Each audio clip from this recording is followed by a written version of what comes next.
Good morning. Thank you all for being here, and thank you for being prompt and on time this morning. We're going to have a tight schedule, so this kind of movement in and out of rooms from here to the committee rooms to lunch and back it's going to be important that we operate that efficiently. I wanted to welcome you this morning to the 2023 Article 5 Simulated Convention of States.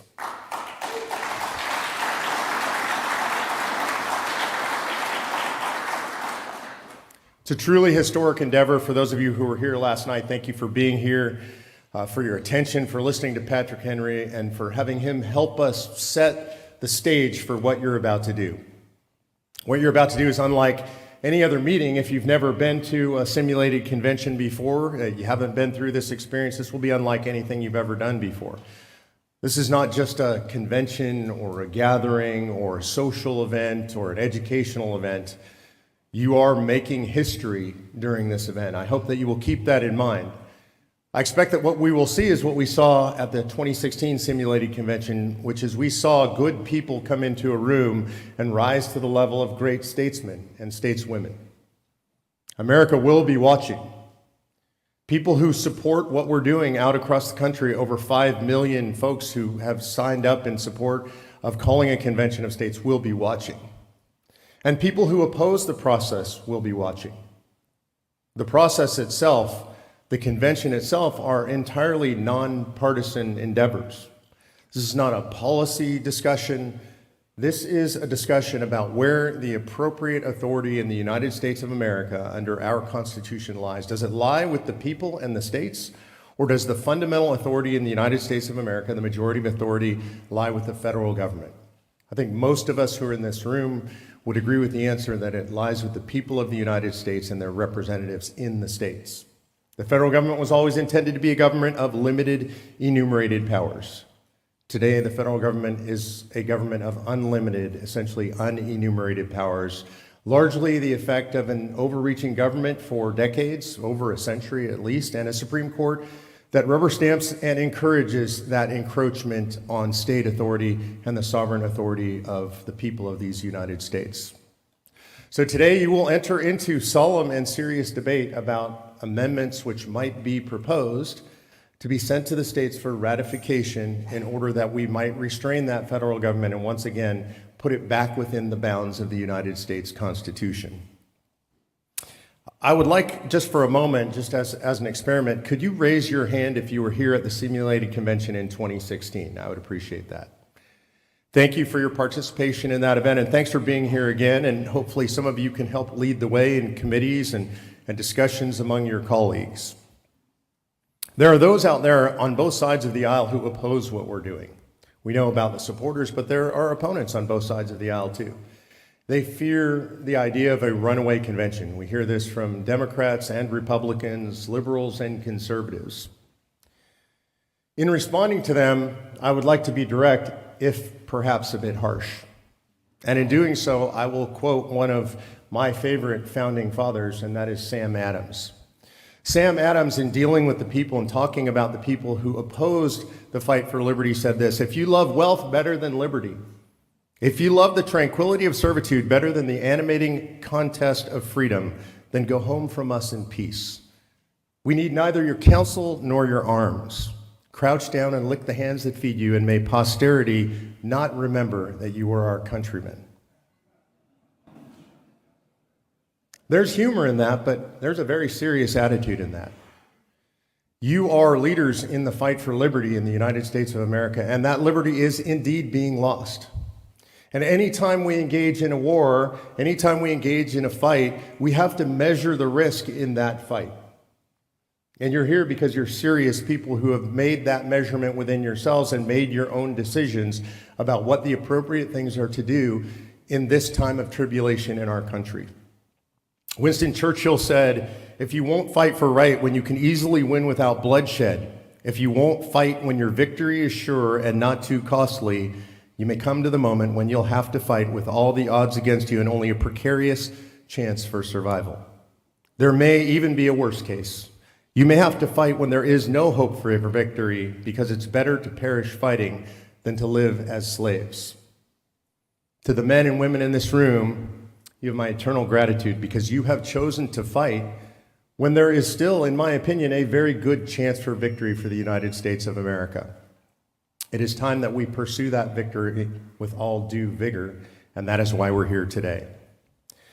At this point, it is my honor to introduce the co-founder of the Convention of States organization, a man known well to many of you, Michael Farris. Mike has done so many things in his life, it seems like multiple lifetimes if you read his CV. The founder of the homeschool movement in America, HSLDA, founder of Patrick Henry College, founder of Convention of States, former president of Alliance Defending Freedom, one of the guys responsible for helping us overturn Roe versus Wade with the Dobbs decision. It is an honor and a pleasure to introduce you to my good friend, Michael Farris.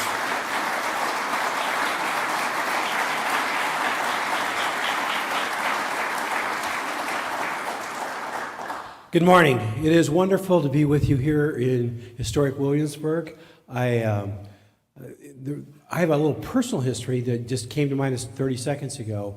In 1994, the Congress tried to push through a provision called the Miller Amendment to H.R. 6 that was require every teacher in America to be certified. And that would have been the death of the homeschooling movement. If that had happened, it would have hurt private schools, even hurt public schools somewhat. But I was on my way to a political event in Virginia Beach, and I stopped at a house in Williamsburg and recorded Focus on the Family program from Williamsburg.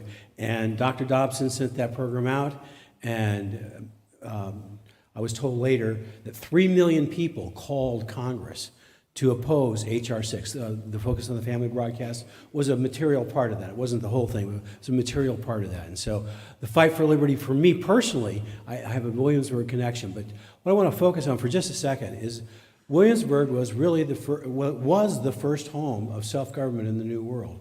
The colonial legislature began meeting here in 1623, 1624, that was first session. They passed the first taxes on the colony itself. And it was from that point until the 1770s, 150 years, that the American colonies always taxed themselves. There was no, I mean, the royal governor had to sign off on it in the name of the king, but the parliament in Britain had nothing to do with it. And so when the fight came in the 1770s to, no taxation without representation, they were following the British Constitution. There's never been a written constitution in Britain, not then, not today. And the British Constitution is the accumulated traditions of the way they practice government. And so for 150 years, the British Constitution is Americans tax themselves. And so when the fight came, it's exactly like our fight today. We're fighting for the original principles that were in the British Constitution. We're fighting for the original principles. We're fighting for the original principle of the Commerce Clause, which meant shipping stuff. It didn't mean regulate everything that has anything to do with any dollars. We're fighting for the original principles of the General Welfare Clause, which did not mean spend money on any fool thing you want.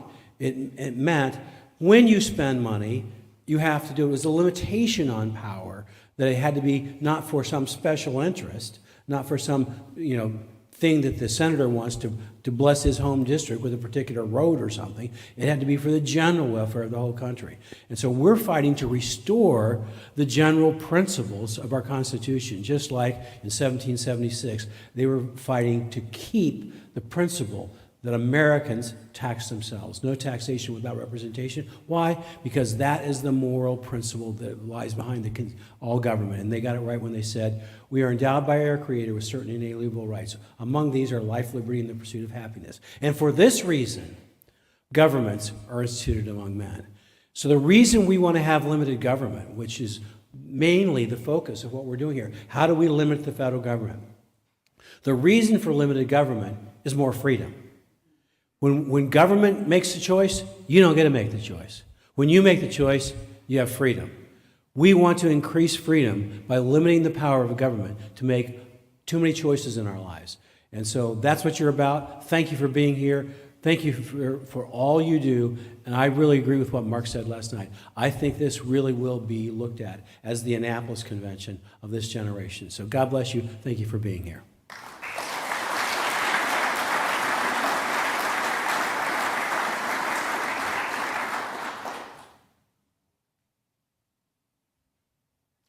I travel the country a lot, and when I do, I often hear people say this who are opposed to what we're doing here.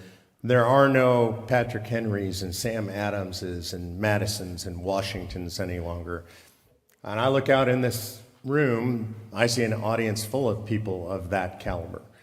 I have Mike Farris walk up to this podium, and I feel like I'm standing with one of the framers or one of the founders of this country. And I want to introduce somebody else right now that could easily stand among those men, and that is Senator Rick Santorum. I've known Rick for a number of years, and when I first met him, I met him socially.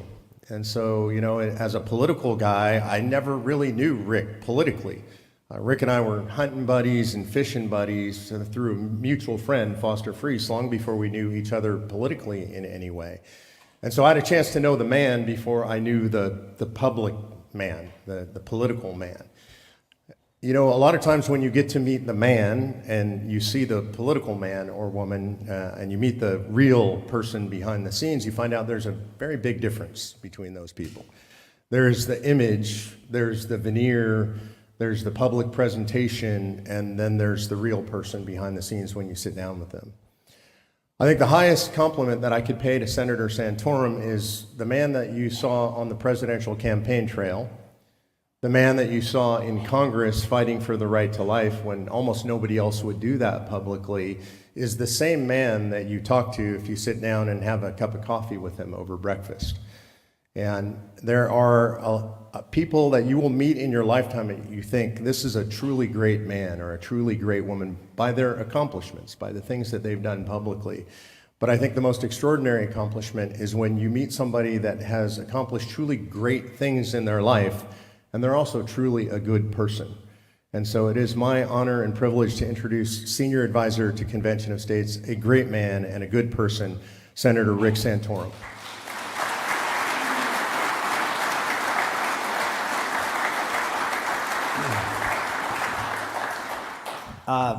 Thank you. Appreciate that. That makes me uncomfortable, but I appreciate the kind words. Thank you all for being here. I know it's August. You're legislators, so you've got lots of things to do, and August to have some time and to take the time to come here just speaks volumes from you and your commitment and love of this country. So I just want to thank you deeply for being here. You know, one of the things that I hear all the time as I travel around the country is, you know, people talk about the Constitution and we can't mess with the Constitution. And I think people forget that the Constitution was written by folks like you. They were almost all state legislators. They weren't congressmen. They weren't people from the federal government. They were people from the states. And interestingly enough, not surprisingly though, that they wrote the Constitution to keep them in power, right? They had to give more power to the federal government than the Articles of Confederation, but they wanted you folks, the state legislatures, the states, to be at the top of the food chain. So when people say, well, don't mess with the Constitution, does anybody believe that the states are at the top of the food chain? Do you believe any of you are at the top of the food chain? I served in the House and in the Senate. I see Yvette back there. She served in the House. And yeah, you guys, we don't see you guys at the top of the food chain. You guys are shoveling the stables, right? You're just dealing with the crap we throw down to you, and you do what you're told, right? And if you don't do what you're told, we'll take your money, right? So that's when people say, oh, well, you know, don't mess with the Constitution. Well, how did the Constitution get this way? Well, in part, because you gave up power. When I say you, I mean you, the state legislature. The biggest giveaway of power obviously occurred in 1913 with the 17th Amendment, where you controlled me. I was a senator, and I would have had to get appointed by you up until 1913. And you, because of that, had the power to stop everything bad that would affect your state from happening. Because if you didn't like it, you just pull the senator back. And you know how hard it is to get things done in the Congress right now with the Senate. You couldn't get anything done if it affected the power of the state and your prerogative to protect your rights and the rights of the people. But you gave that away. Well, the founders put a second provision in there to put you at the top of the food chain. So you gave away one, and this one, Article 5, you've never used. I don't know what that says for all you guys. I think the founders believed that people in the federal government would become corrupt with power because, well, every republic in the history of the world has seen that. So they anticipated that these people who were, leaders of the country would get the opportunity to try to grab more and more and more power. Now, they thought they put a provision there to stop that, but you gave it away. But they put a backstop. And so they expected legislators in Washington to abuse their power, but what they never anticipated is that you wouldn't use your power.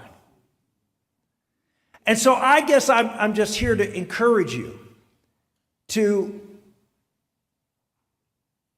step into the shoes that you were given in this country. And I hear the comment that Mark makes, there are no Hamiltons, there's no Jeffersons. Do you think that the Hamiltons and Jeffersons and the people there and the Madisons, that they thought they were Madisons and Jeffersons? They didn't see themselves as great. They were just ordinary folk. And if you read their biographies, they were ordinary people. And they didn't design this Constitution for angels and statesmen. You know what they really are asking you to do under Article 5? Is do what everybody, whether it's the school board or the Rotary or whatever, everybody or you and your own family do, unfortunately. And that is act in your own self-interest. So all I'm expecting at an Article 5 convention is that the folks coming to that convention will act in your own self-interest, which means taking power away from Washington and bringing it back to the states. If you simply do that, then you will accomplish what angels and statesmen will do. Because all this effort is about is to try to stifle Washington from destroying this country and bring some of the power and freedom back to the people and to the states. So act in your own self-interest. We don't need you to be angels. If you want to be power-hungry, ruthless villains, that's okay, because you're taking the power away from even more power-hungry, ruthless villains.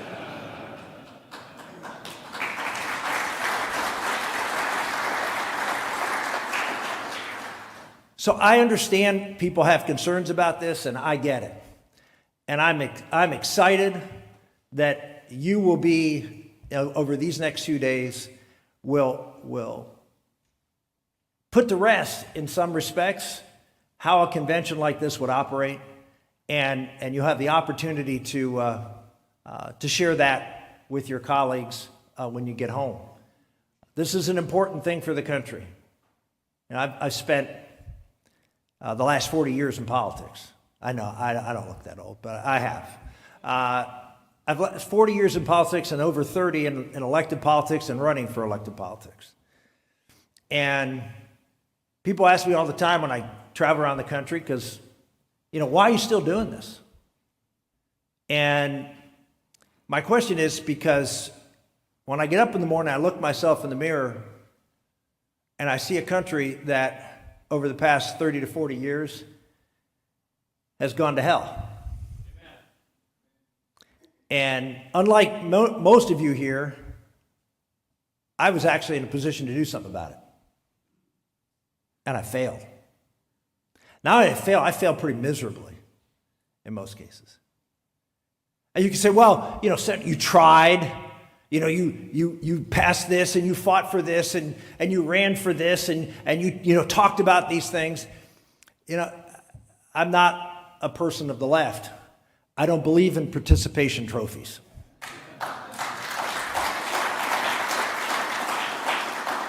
I believe that you're here to accomplish things and you have an obligation to fight. And particularly in my case, I take responsibility. I mean, I think it's like anything, any problem you have, the first step to solving the problem is taking responsibility for your actions. And whatever I did, as hard as I tried, I didn't do good enough. Didn't do it well enough. And there's still work to be done. So I don't know how many years I have left, but I believe of all the things I've looked at, and I've been in Washington, and I've been on TV, and I've run for president, I've done all these things, and I don't see anything out there that is going to have the opportunity to turn this country around more than this movement. And people will say, well, you know, how can you possibly, even if you get a convention, how can you get anything done? And my response to that is, I don't think it's all that important to get something done this first convention. I think the most important thing to do at this convention is to have a convention. Because once you have a convention, then you show Washington that you are now at the top of the food chain. Now, you may not be able to get anything done, or you may pass a few amendments and they may not be ratified, but you're now on their radar screen. They got to account for you. And all of the folks who say, well, runaway convention, or this, we don't know how it works, and this or this, all of that's now gone. It's now who's in charge. Just think about that. How many of you are angels enough that if you had all the power, you would always use it wisely and never abuse it? That's why we all have bosses. Congress doesn't have a boss. President doesn't have a boss. Not a real boss. You're the boss. You're the ones who are supposed to have the power. They trusted you to preserve liberty. And you have failed them. You have failed our founders. You have failed this country. And I say that as someone who just told you I have failed. So I'm not pointing the finger without pointing it back at me. We have all failed. But as Mark said, there is still hope. This battle is not lost. It is far from being lost. And today and tomorrow, you have an opportunity to do something to move the hope forward. And I thank you for doing it. God bless.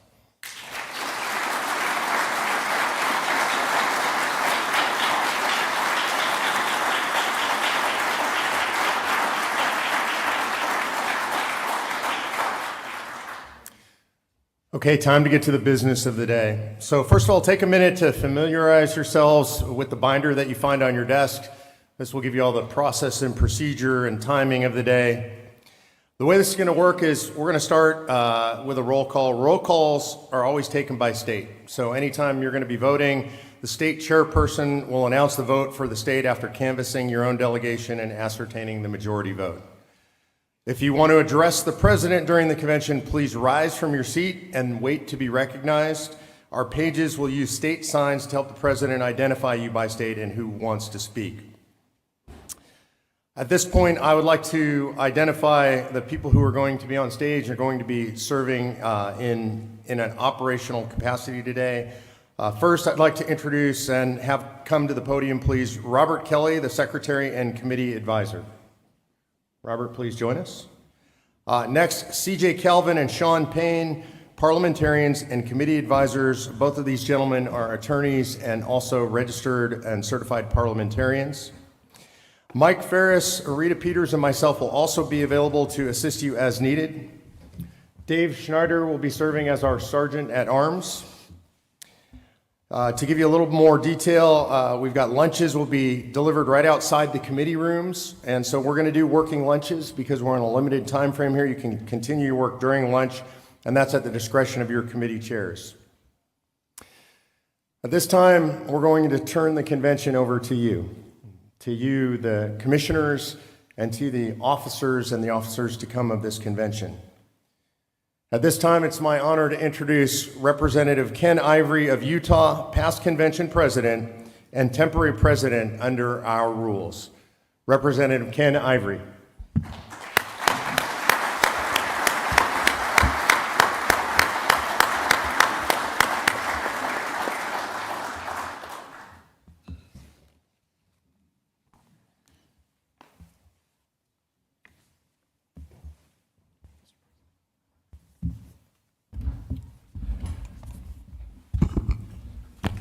Good morning.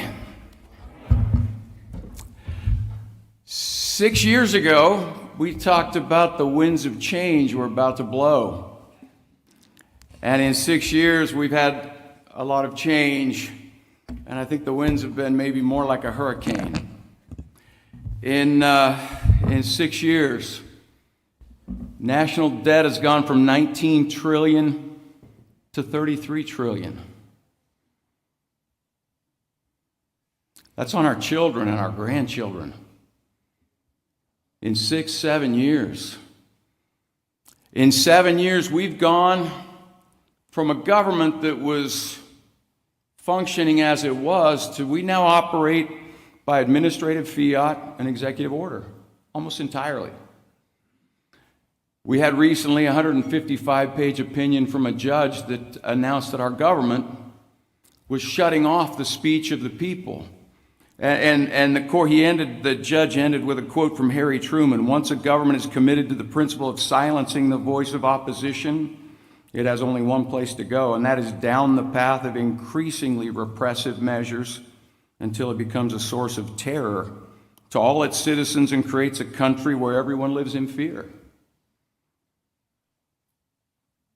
In 7 years, we've seen opinions from courts that take away the rights of the people. And as was mentioned, that the power to deal with this lies entirely with the states. One of the ratifiers of the New York Convention, not remembered very frequently, but one of the ratifiers named Tench Coxe, he said, "The real source of sovereign power doesn't lie with the federal legislature, as many suppose.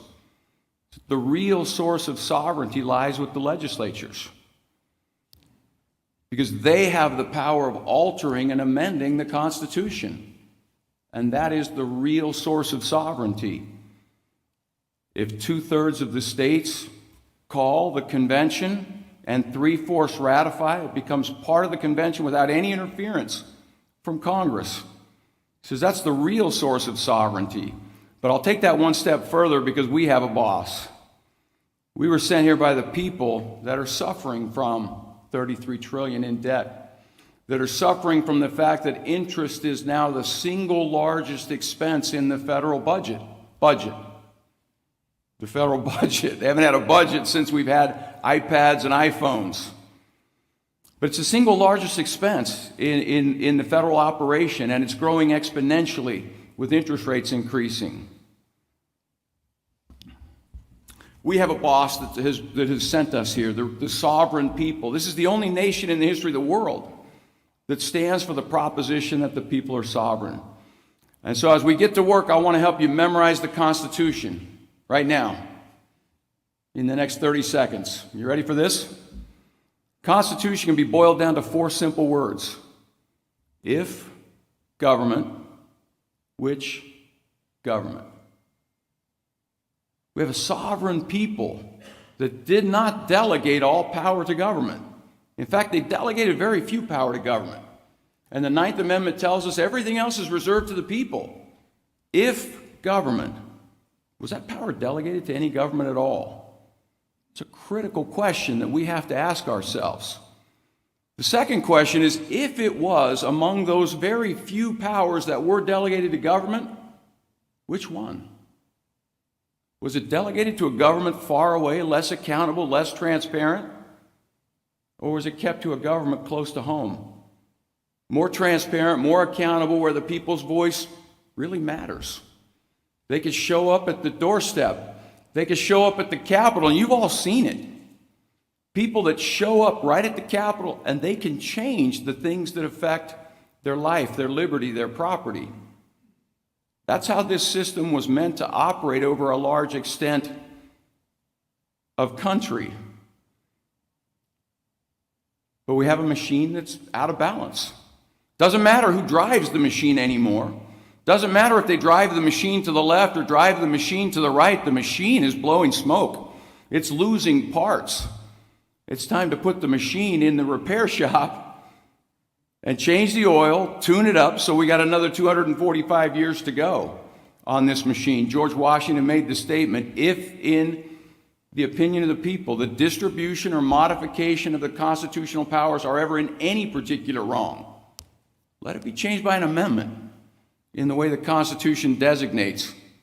But he said, let there be no change by usurpation.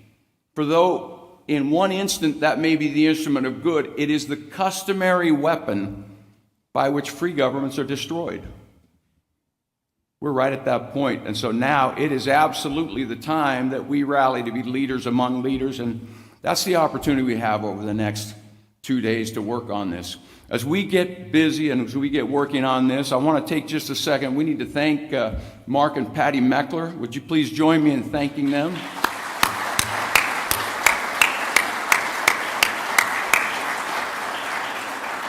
I don't know that you can appreciate what a Herculean task it is to pull this type of an event together.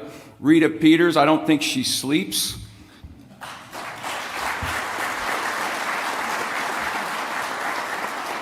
They talk about people that can walk and chew gum. I think she can type with both hands and understand what's happening. And all of the people that have taken part to put this together. This is a lot of work to put this together.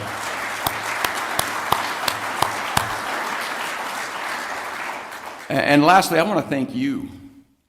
I have 3.5 grandchildren now. When we met last time, I didn't have any. And I love them more than life. And to think that we're putting $33 trillion on them, that we just simply put the bill on them and we said constitutionally, economically, financially, that we're going to require them to pay for our mistakes. It's time for us to clean up what's happening, whatever the cost, whatever it may take. It's time for us to do this work. With that, ladies and gentlemen, it is my honor that we will now call this convention into order. It can be done. It will be effective. So I think there are people who've never even heard of it that are going to see this and be impressed, and I think that builds enthusiasm. This is the defining moment and the last opportunity to get our republic right. We need a solution as big as the problem.